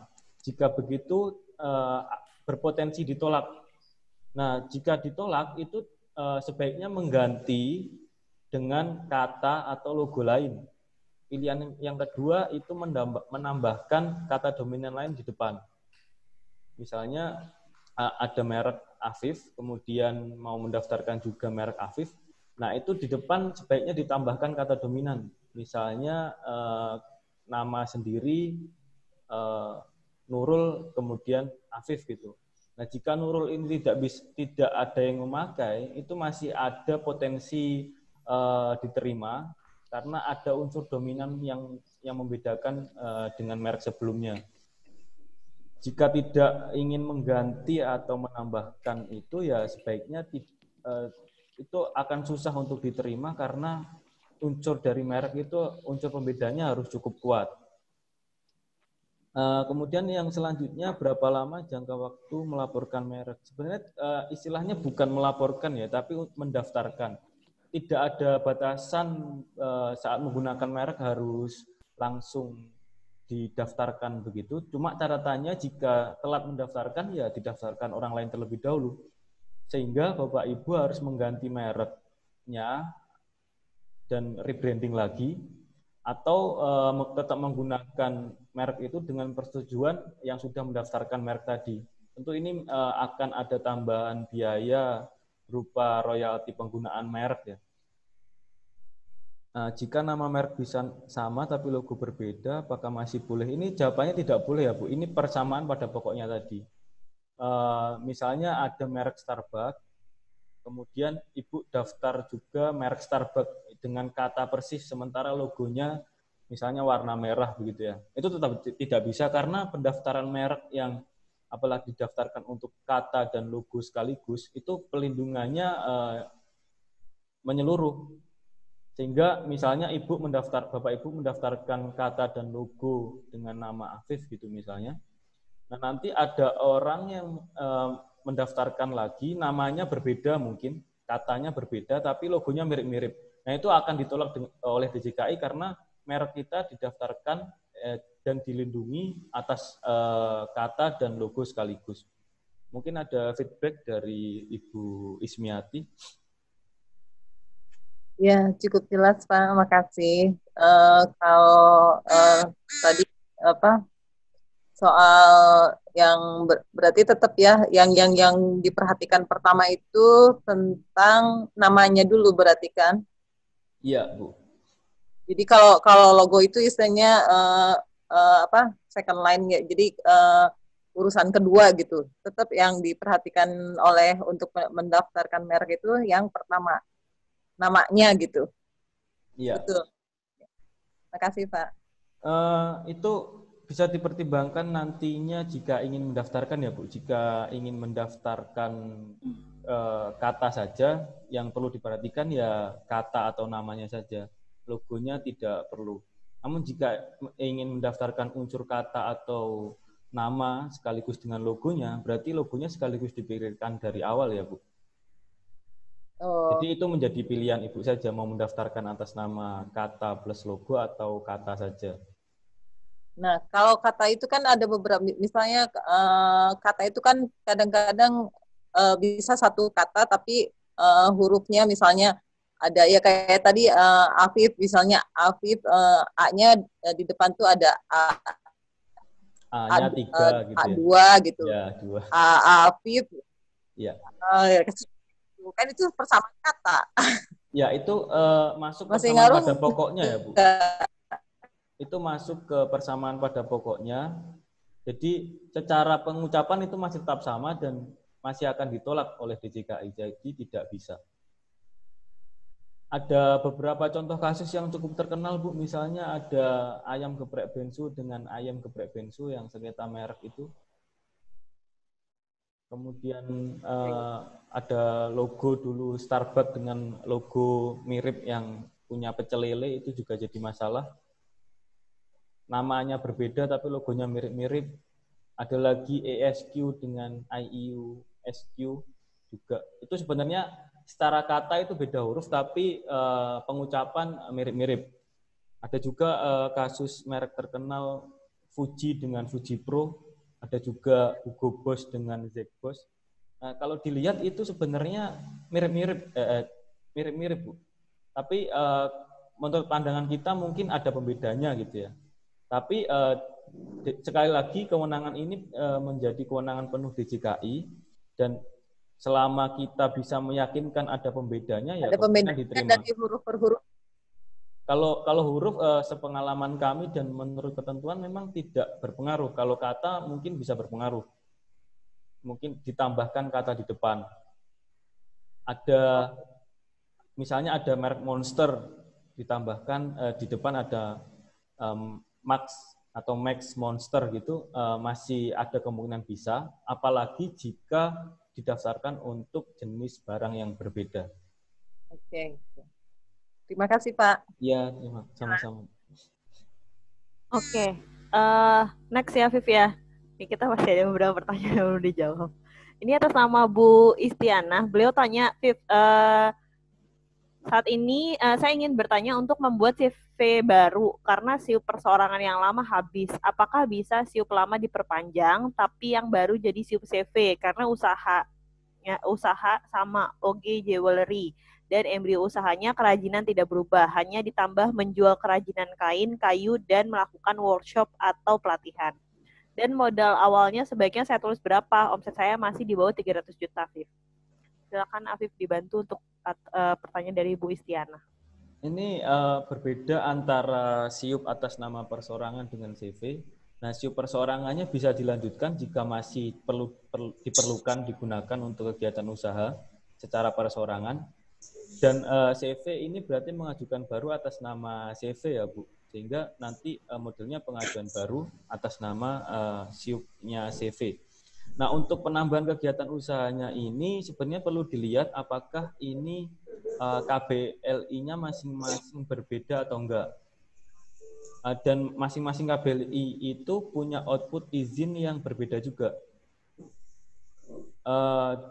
Kalau ada penambahan kegiatan usaha, memang sebaiknya SIUP-nya diperbarui karena di SIUP yang lama, kegiatan usaha yang baru itu sudah pasti tidak tercantum. Sementara itu memerlukan izin juga. Nah, untuk modal, ya disesuaikan dengan omsetnya saja, Bu.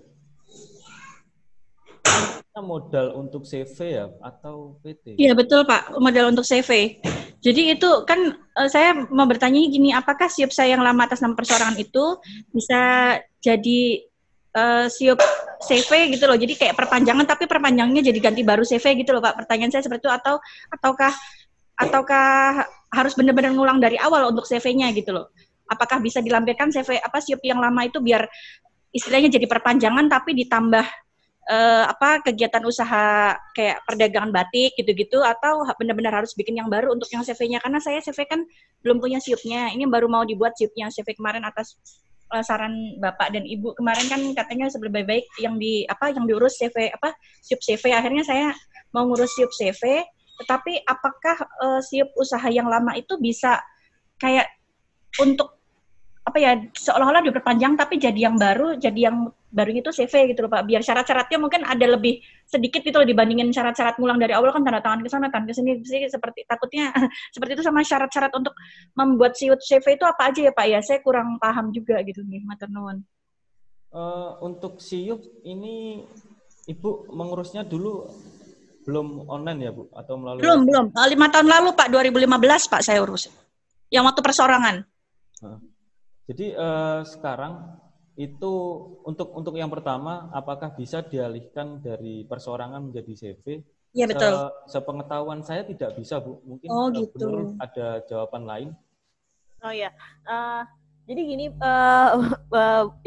Ibu, jadi kalau misalnya sekarang itu semuanya udah menggunakan sistem portal online, jadi dari OSS semua, Bu. Jadi mau itu nanti outputnya, sebenarnya kalau sekarang apakah yang izin usaha yang perorangan dulu masih ada atau tidak? Nah, itu udah nggak lewat ke pemerintah lagi ya, Bu ya. Jadi bisa langsung ke OSS tadi. Jadi Ibu nanti sifatnya bisa, OSS itu ada yang CV nanti yang non badan hukum atau perseorangan atau juga badan hukum bentuknya PT kayak gitu, Bu. Jadi semua portal perizinan itu sekarang dipangkas, Bu. Jadi kalau dulu kita masih manual, kalau misalnya pengurusannya misalnya ke wali kota atau ke kelurahan, nah atau NPWP ngurusnya ke NPWP. Nah kalau sekarang nggak kayak gitu, Bu. Sekarang itu sistemnya semuanya portal online. Jadi saat nanti Ibu masukin tadi kalau misalnya Ibu mau upgrade perpanjang ke perorangan, berarti nanti masuk ke OSS-nya ke submit untuk izin usaha yang perorangan tadi, Bu. Jadi masuk ke SIUP perorangan. Tapi kalau nanti Ibu udah ada CV, nah Ibu masuknya ke submitnya di OSS yang untuk CV-nya, Bu. Kayak gitu. Untuk yang non badan usaha seperti itu, Bu. Ya, nah, untuk berkas OSS-nya itu kalau ngurus CV yang harus disiapkan apa aja, Bu ya? Kalau lewat OSS itu? Ya, jadi cuma akta CV, Bu. Jadi nanti kan saat Ibu nanti buat CV kan Ibu ada akta dari notaris ya, sama ya, sudah ada registernya, Bu, dari Kementerian Hukum dan HAM, Bu. Bentuknya kayak SK. Nah, itu Ibu cuma tinggal masukin, Ibu daftar dulu kalau Ibu belum punya akun, daftar dulu atas berdasarkan NIK Ibu, email, nomor telepon sama tanggal lahir. Nanti setelah itu Ibu narik data aja, Bu. Jadi Ibu nggak perlu masukin data lagi gitu loh. Jadi sistemnya kayak ambil data, masukin nama CV-nya. Nanti langsung keluar tuh, Bu, nama CV Ibu apa aja. Kayak gitu. Oh, gitu ya. Ya di OSS itu ya, Mbak ya tadi ya? Iya, betul.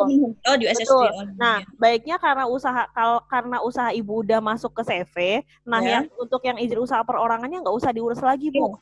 Iya, saya nggak berpanjang ya. Iya, takutnya nanti double pajak. Jadi kelihatan kan kalau misalnya Ibu punya 2 NIB, sebenarnya satu NIB atas nama perorangan, satu atas nama perusahaan. Nah, itu akan ke tracknya bahwa Ibu punya 2 usaha yang berbeda seperti itu, Bu. Padahal kan niatnya Ibu adalah ini usaha yang sama seperti itu gitu ya, Bu ya. Iya, betul Mbak. Kemarin kan dari pelatihan ini kan saya ngurus ke pajak NPWP. Saya kan mengeluhkan saya punya 2 NPWP, semuanya usaha kan, satu CV, satu atas nama saya sendiri.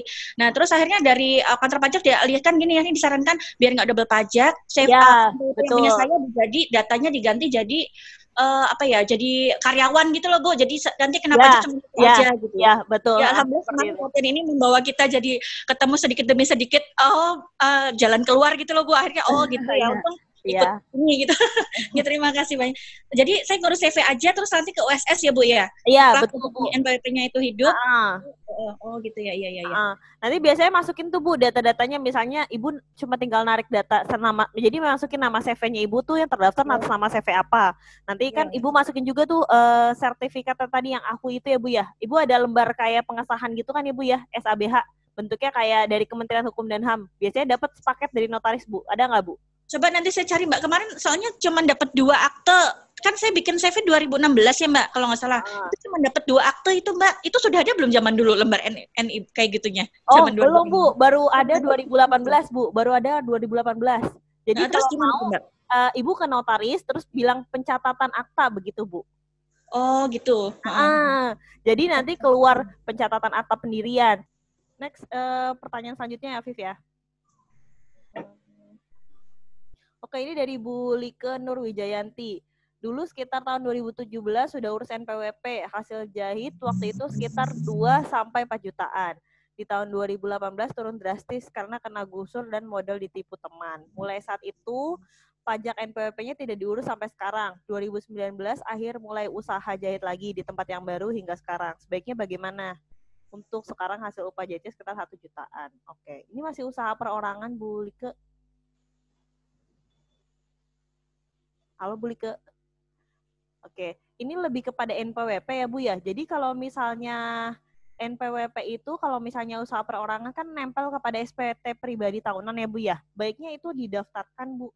Karena kalau sekarang itu beberapa entitas perusahaan itu biasanya kalau untuk usaha perorangan mereka minta namanya surat keterangan fiskal, Bu, yang menyatakan bahwa Ibu tidak memiliki hutang pajak secara pribadi seperti itu.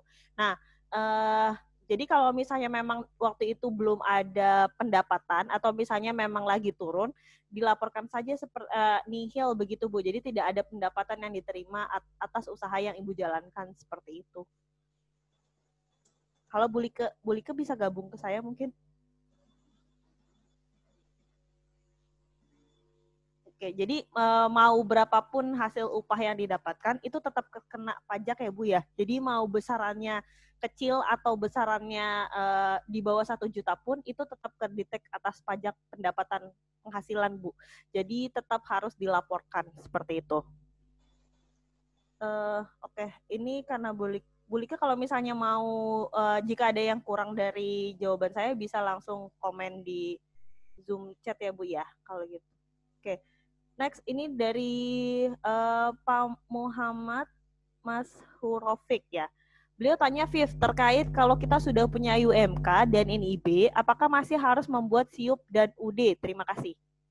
Gimana, Viv? UD ini usaha dagang ya Bu yang dimaksudnya? Ya, betul. Untuk sekarang, itu kalau misalnya sudah punya UMK dan NIB, perlu mengurus SIUP jika kegiatannya perdagangan ya, Bapak Mas Rurofik. Jadi nanti SIUP-nya modelnya SIUP perseorangan. Nah, itu disesuaikan juga dengan kegiatan usahanya. Jika kegiatan usahanya adalah perdagangan, maka perlu mengurus SIUP. Tapi jika kegiatan usahanya adalah berupa produksi, misalnya produksi berupa konveksi atau produksi pakaian, ya nanti jatuhnya izinnya adalah izin usaha industri. Nah, untuk UD ini sebenarnya sudah tidak perlu karena model UD ini tidak begitu banyak digunakan sekarang dan lebih ke UMK saja sudah cukup. Mungkin ada tambahan dari Ibu Nurul. Oke, cukup dari saya itu sama dengan Afif. Oke, next ini pertanyaan kali Viv ya, lanjut ya kita. Bapak, Ibu kalau misalnya ada yang kurang mungkin bisa di chat ya pertanyaannya. Karena ini masih ada beberapa pertanyaan. Ada 5 pertanyaan yang masih saya belum jawab, jadi saya harus melunaskan ini terlebih dahulu. Oke, ini dari dari Nafisatul Munawaroh ya. Beliau tanya terkait saya sudah punya NIB, UMK dan UMK. Pertanyaan saya, bagaimana cara memajukan usaha saya dengan legalitas yang sudah saya miliki? Seperti itu, Bapak Afif. Gimana, Bapak Afif? Ada tanggapan mungkin? Nanti saya tambahkan, Bapak Afif. Untuk memajukan usaha ya, ini sebenarnya dalam konteks ini saran kami adalah lebih ke penguatan legalitas usaha Bapak.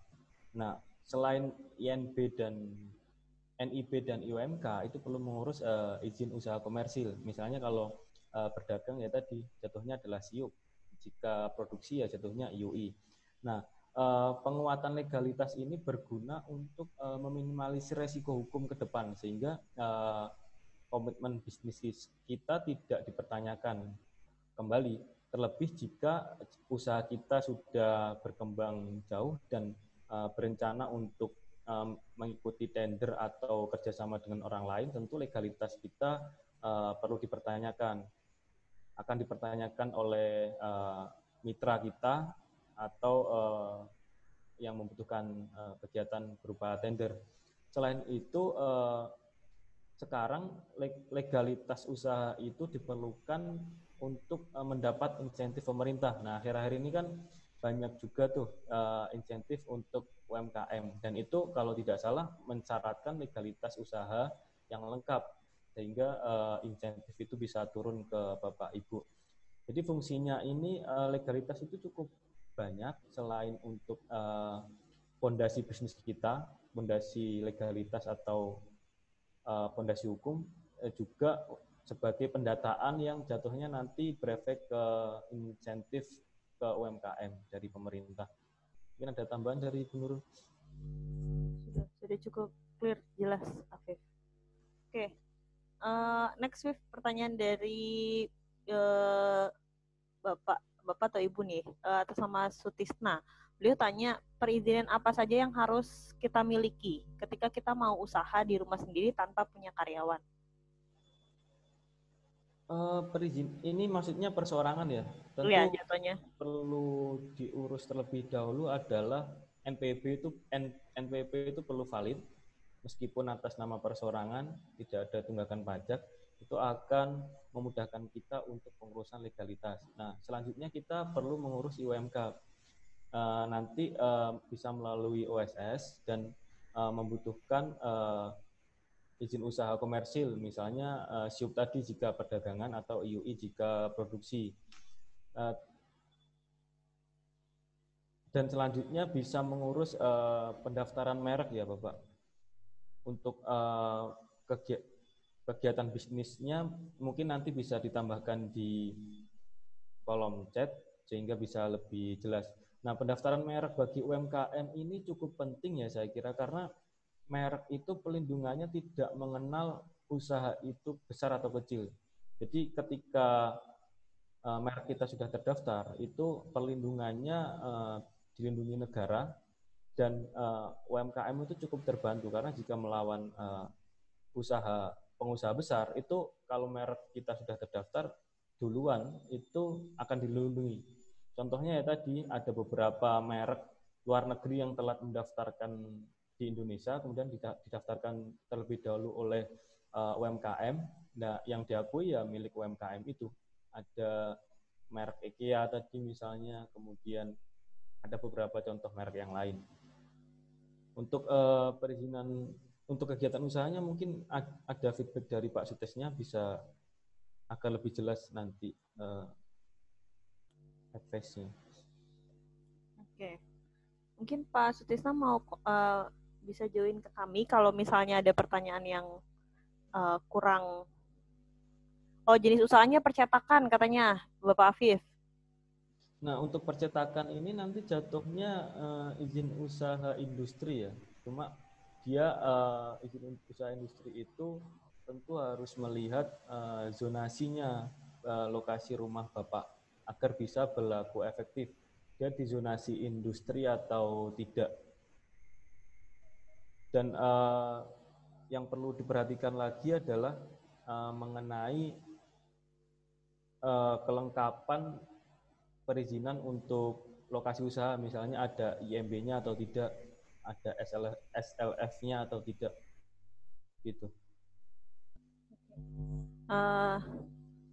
Ya, kurang lebih seperti itu ya Pak Sutisna. Tadi ini lebih kepada izinnya sih ya. Kalau misalnya percetakan tadi dibutuhkan EU.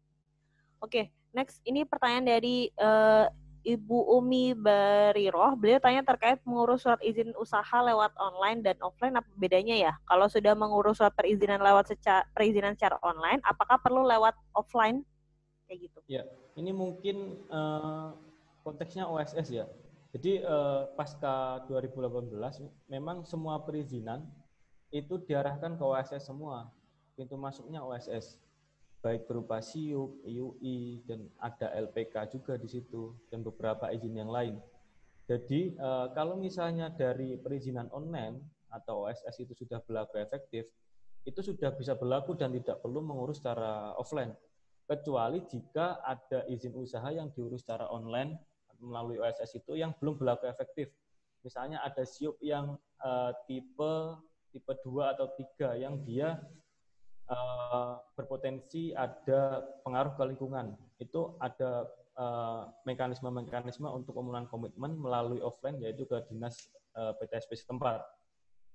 Atau juga IUI itu tidak bisa langsung berlaku efektif karena akan ada survei dari dinas PTSP setempat, itu akan melihat apakah sesuai zonasi, kemudian pabriknya bagaimana, atau ada potensi pencemaran lingkungan atau tidak, itu harus dipenuhi. Jadi prosesnya dari awal itu harus melalui online dulu, kemudian jika ada keharusan pemenuhan komitmen, ya harus melalui offline atau ke dinas perizinan setempat.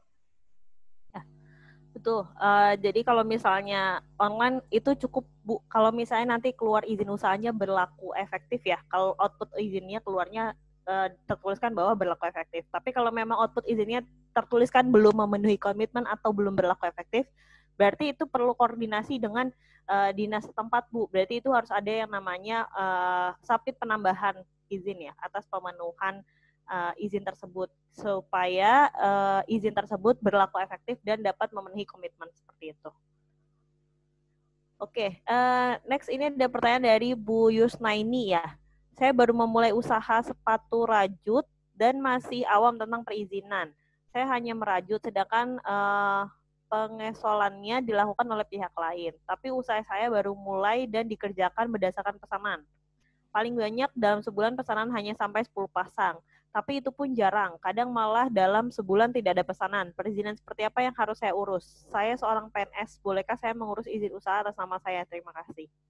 Gimana Bapak Afif, bisa dibantu? Beliau... Ya, jika kegiatan usahanya atas nama perseorangan, berarti ya perlu mengurus UMK dan NPWP-nya juga harus dipastikan valid. Artinya tidak ada tunggakan dan datanya sesuai data di KTP. Perizinan yang diperlukan untuk ini kalau saya melihat jatuhnya lebih ke IUI ya, karena dia produksi barang, kecuali jika yang memproduksi itu orang lain dan ibu hanya menjual, nanti jatuhnya adalah SIUP.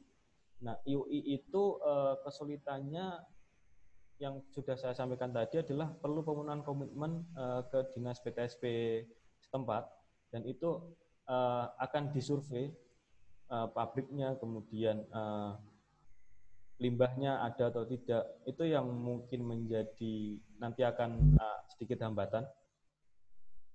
Untuk selebihnya mungkin harus diperhatikan soal mereknya, karena meskipun tidak memproduksi sendiri, merek untuk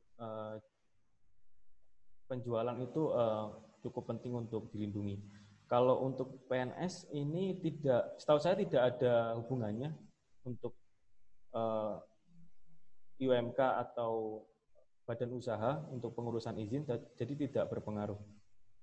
Oke. Ini saya tambahkan ya Bu Yusnaini. Jadi kalau misalnya untuk yang PNS, biasanya dia perlu ada ini Bu, kalau mau menjalankan usaha perlu ada approval dari atasannya Bu. Jadi surat persetujuan begitu ya Bu ya. Cuman memang tidak dijadikan sebagai landasan pasti Bu, apakah itu dibutuhkan atau tidak. Jadi sistemnya memang kadang nggak selalu tadi yang di Afif bilang tidak selalu dibutuhkan gitu. Cuman ada beberapa, biasanya itu akan lebih dirasakan oleh partner yang nanti akan Ibu terima. Misalnya Ibu kerjasama dengan siapa, sehingga PNS itu jadi agak highlight gitu ya Bu ya. Jadi beberapa perusahaan memang beberapa penerima jasa itu kadang melihat apakah Ibu sebagai PNS atau tidak gitu. Nah biasanya kalau misalnya sebagai PNS itu zaman dulu itu dibutuhkan yang namanya surat persetujuan dari atasan Bu. Nah apakah sekarang itu masih berlaku atau tidak? Saya kurang paham juga Bu. Karena sejauh ini kalau misalnya PNS itu kami tidak ada yang namanya tidak ada surat persetujuan pun tidak masalah seperti itu Bu. Cuman memang perlu diketahui bahwa itu dibutuhkan jika memang dari kantor part kita memang membutuhkan hal tersebut, seperti itu. Nah, karena ini menurut saya karena ini sifatnya masih kecil ya Bu ya, jadi masih pemesanannya juga jarang, terus masih 10 pasang juga, saya rasa nggak perlu IUI Bu. Cuman mungkin Ibu dicek lagi, kalau nggak salah di UMK itu memang ada izin usaha industri, tetap keluar outputnya tetap keluar IUI, tapi dia skalanya kecil gitu Bu. Saya rasa sih nggak perlu survei, tadi nggak di info, yang di info Afif kan perlu survei ya Bu ya. Jadi memang ada IUI itu standarisasinya ada skala kecil, menengah, sama besar. Kalau misalnya masih UMK itu kecil pun memang kadang ada yang disurvei, kadang enggak. Cuman kalau misalnya untuk yang rajut ini sepertinya saya rasa ini nggak perlu survei Bu, jadi perlu pengurusan izin aja ya Bu ya, seperti itu. Jadi diperhatikan untuk yang NIB sama pengurusan izinnya dilakukan. Tapi kalau misalnya Ibu rasa masih belum urgensi, karena kalau misalnya pengurusan legalitas itu lebih kepada kapasitasnya yang kira-kira jangka waktu produksinya besar ya Bu ya. Jadi misalnya kadang kita butuh legalitas itu kan sebenarnya untuk project-project tertentu gitu. Nah itu disiapkan memang seperti itu. Kalau misalnya karena Ibu masih bekerja juga sebagai PNS, namun belum terlalu banyak juga pesanannya, mungkin dipertimbangkan untuk legalitas UMK perorangannya saja Bu gitu. Tidak sampai ke UI seperti itu. Nah, pertanyaan terakhir ini dari Bu Tuti Mardiani ya. Beliau tanya, jika produksi pakaian jadi masih skala kecil, apakah harus membuat IUI juga? Batas minimal berapa pieces kah hingga kita wajib membuat IUI? Oke. Ini sama Bu kayak tadi. Jadi kalau misalnya WIU itu ada standarisasi, ada kategorisasi, ada kecil, menengah, dan besar. Itu tidak ada standar minimal berapa pieces dan lain sebagainya karena sifatnya memang dibutuhkan kalau memang ibu menjalankan jenis usaha yang produksi begitu. Jadi tidak berdasarkan skala minimal pieces atau enggak. Cuman tadi saya itu tetap harus diproses izin usaha industrinya seperti itu. Cuman memang skalanya kalau misalnya ibu masih batasnya masih nggak terlalu besar, itu berarti masuk ke izin usaha industri kecil.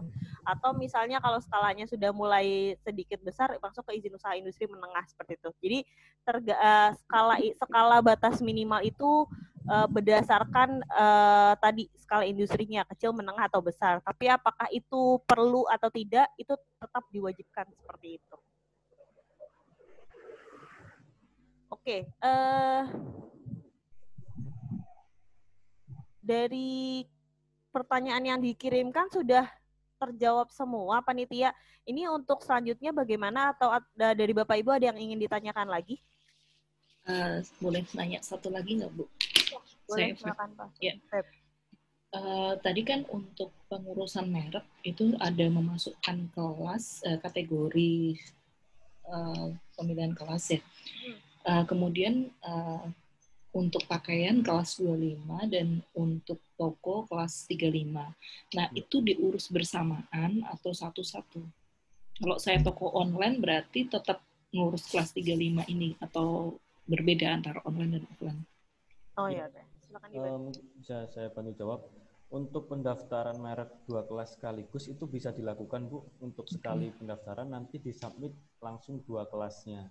Nanti setelah ini akan saya kasih linknya untuk pemilihan kelas dan subkelas. Bisa seperti sistemnya browsing gitu. Nanti Ibu memasukkan barangnya apa, masuknya di kelas apa, nanti otomatis.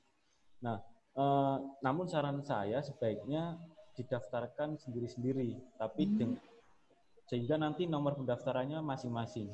Tapi dalam waktu yang tidak terlalu lama. Misalnya, jadi misalnya gantian, Bu.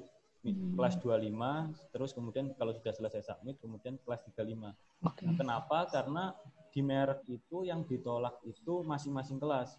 Jika misalnya langsung daftar 2 sekaligus, jika di kelas 25 misalnya, ada penolakan, nah itu merek ibu dua-duanya ditolak. Nah, tapi jika misalnya daftarnya masing-masing, sehingga nomor permohonannya berbeda antara kelas 35 dan 25 itu, jika ada usulan penolakan di kelas 25, itu kelas 35 tidak ikut usulan penolakan, Bu. Oke. Untuk logo, Pak, yang dimasukkan itu, di logo saya itu kan ada tagline-nya gitu. Yeah. Cuman kan tagline itu kan bisa memungkinkan berubah ya. Berarti yang saya masukkan yang tanpa tagline aja gitu ya? Ya, prinsipnya yang dilindungi itu adalah sesuai yang terdaftar, Bu. Jadi meskipun itu tercantum di logo, tapi tidak terdaftar sebagai kata, itu tidak dilindungi. Atau kalau saran saya, ada kemungkinan berubah di tagline-nya, yang itu tercantum di logo, sebaiknya logo yang didaftarkan tidak mencantumkan tagline, Bu. Sehingga nanti yang dilindungi tetap yang berbentuk tidak ada tagline-nya. Oke, siap. Terima kasih. Sama-sama, Bu.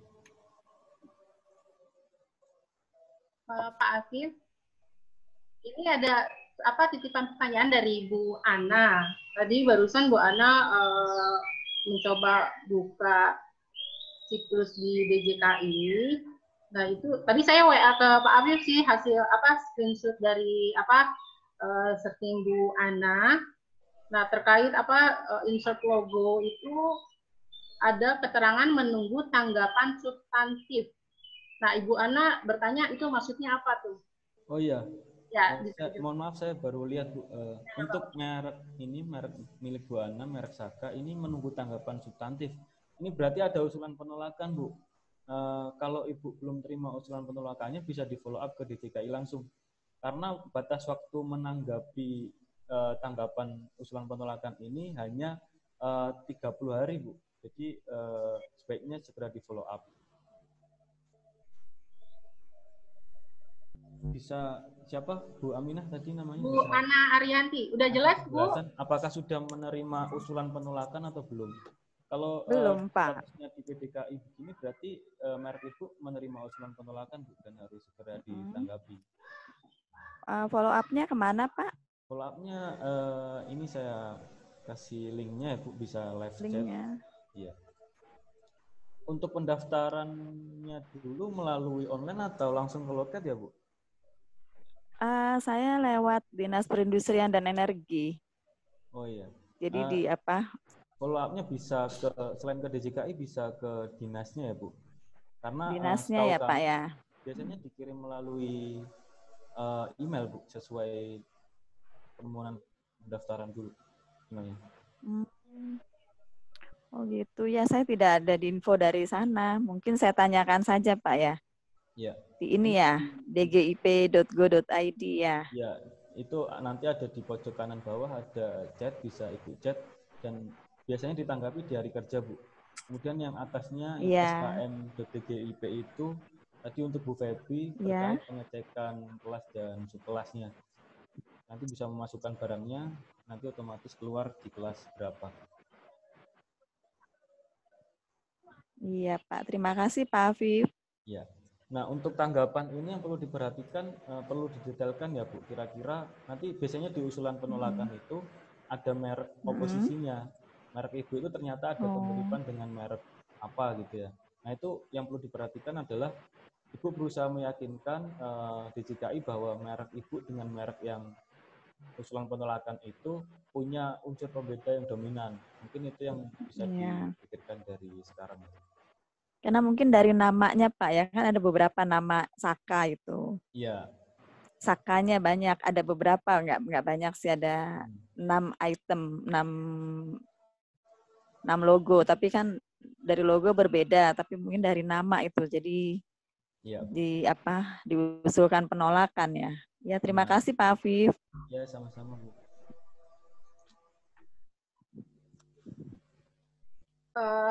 Baik, mengingat semua sudah dijawab oleh Pak Nurul dan Bu Nurul dan Pak Afif ya. Alhamdulillah, terima kasih sekali lagi untuk Pak Afif dan Ibu Nurul. Semua 20 pertanyaan dari teman-teman UKM sudah dijawab, bahkan meluas ya, melebihi apa yang ditanyakan. Itu alhamdulillah sangat bermanfaat, insya Allah menjadi ilmu juga untuk teman-teman UKM untuk mengembangkan usahanya, terutama untuk lebih memperhatikan dari aspek legalitas usahanya. Karena seperti pesan Pak Afif tadi juga bilang bahwa legalitas merupakan fondasi untuk usaha teman-teman UKM. Sekali lagi terima kasih untuk Pak Afif dan Bu Nurul. Sebelumnya kita foto bersama dulu ya Bapak Ibu ya. Silakan Mas Esa. Ibu silahkan dibuka dulu kameranya. Kita coba foto dulu. Ibu Yusnaini, Ibu Umi, kemudian ada Pak Eko, Ibu Cynthia, silahkan pada dibuka ya kameranya.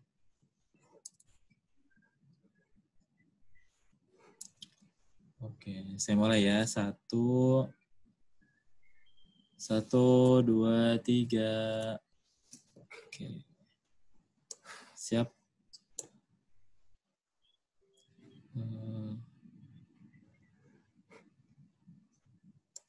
Sebentar, tahan.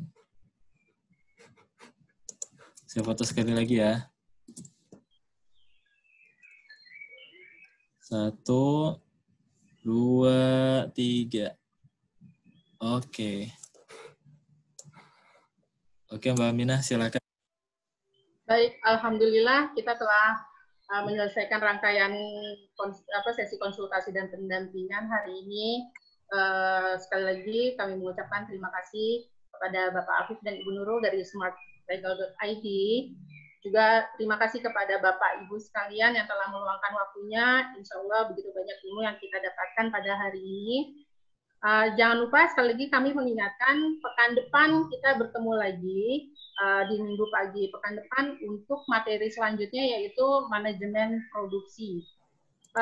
Kami mohon maaf jika ada salah-salah kata dalam penyampaian kami. Mungkin Pak Afif, Bu Nurul, penutup terakhir ada yang ingin disampaikan sebelum saya benar-benar tutup? Saya ingin meyakinkan kembali bahwa legalitas bisnis itu merupakan fondasi dan bentuk komitmen dari keberlanjutan bisnis kita. Dan kemudian pelindungan merek itu juga harus diperhatikan karena merek itu identitas barang atau jasa yang kita jual, sehingga jika telat mendaftarkan merek itu akan merugikan kita untuk mengulang rebranding dan lain-lain. Mungkin itu dari saya. Bu Nurul? Jadi saya paling ini aja ya Bu ya, legalitas usaha itu kalau bisa jangan dikatakan sebagai keribetan ya Bu ya, karena mungkin instansi pemerintah beberapa juga mungkin ada yang sulit dan lain sebagainya, itu dianggap sebagai aset ya Bu ya. Jadi kalau misalnya ke depannya berasa bahwa oke, kesulitan yang didapati sekarang itu akan berujung kepada pendapatan yang lebih baik Bu. Jadi jangan bilang bahwa pengusahaan perizinan itu adalah ribet. Ribetnya sekarang nggak ada masalah Bu. Yang penting kedepannya usaha dari Bapak Ibu adalah lancar gitu. Jadi jangan bahasakan bahwa pengurusan ribet tuh aduh ribet banget segala macam. Nah itu dihilangkanlah stigma itu gitu ya Bu ya. Gitu. Sekian dari saya Bu. Terima kasih. Baik. Terima kasih Pak Afif dan Bu Nurul. Terima kasih juga kepada BSN dan rekan-rekan UKM Center. Kita kembali lagi pekan depan. Wabillahi taufiq wal hidayah. Wassalamualaikum warahmatullahi wabarakatuh. Terima kasih. Waalaikumsalam warahmatullahi wabarakatuh.